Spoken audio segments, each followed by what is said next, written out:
ইনকিলাব মঞ্চের মুখপাত্র ওসমান হাদির উপর হামলা নিয়ে আল জাজিরার অনুসন্ধানী সাংবাদিক জুলকারনাইন সায়েরের সাম্প্রতিক দাবিকে ঘিরে নতুন করে বিতর্ক তৈরি হয়েছে। এবার সায়েরের সেই দাবিকে সরাসরি চ্যালেঞ্জ জানিয়েছেন একজন সফটওয়্যার ইঞ্জিনিয়ার ও আইটি এক্সপার্ট। সম্প্রতি সাংবাদিক জুলকারনাইন সায়ের দাবি করেন, হাদির উপর হামলাকারী দুই দুর্বৃত্ত ভারতের আসামে অবস্থান করে একটি ভারতীয় নম্বর ব্যবহার করে 13 ডিসেম্বর রাতে কয়েকটি নম্বরে নিজেদের একটি সেলফি পাঠিয়েছেন। তার দাবি অনুযায়ী ওই ছবি গোয়েন্দা সংস্থার হাতে এসেছে। তবে এই দাবি সম্পূর্ণ ভিত্তিহীন ও প্রযুক্তিগতভাবে অসম্ভব বলে উল্লেখ করেছেন software engineer Tanvir Ahmed Arzel. 15 December নিজের ফেসবুক স্ট্যাটাসে তিনি লিখেন,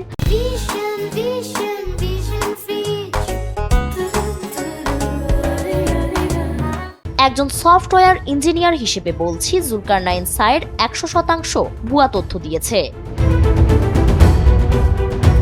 তিনি বলেন, সে দাবি করেছে অপরাধীরা অন্যের মোবাইলে সেলফি পাঠিয়েছে আর সেটা গোয়েন্দা সংস্থা ইন্টারসেপ্ট করে ছবি উদ্ধার করেছে। এর চেয়ে ভুয়া তথ্য আর কিছু হতে পারে না। একজন নোভিস সফটওয়্যার ইঞ্জিনিয়ার বা সিকিউরিটি এক্সপার্টও এমন কথা বিশ্বাস করবে না।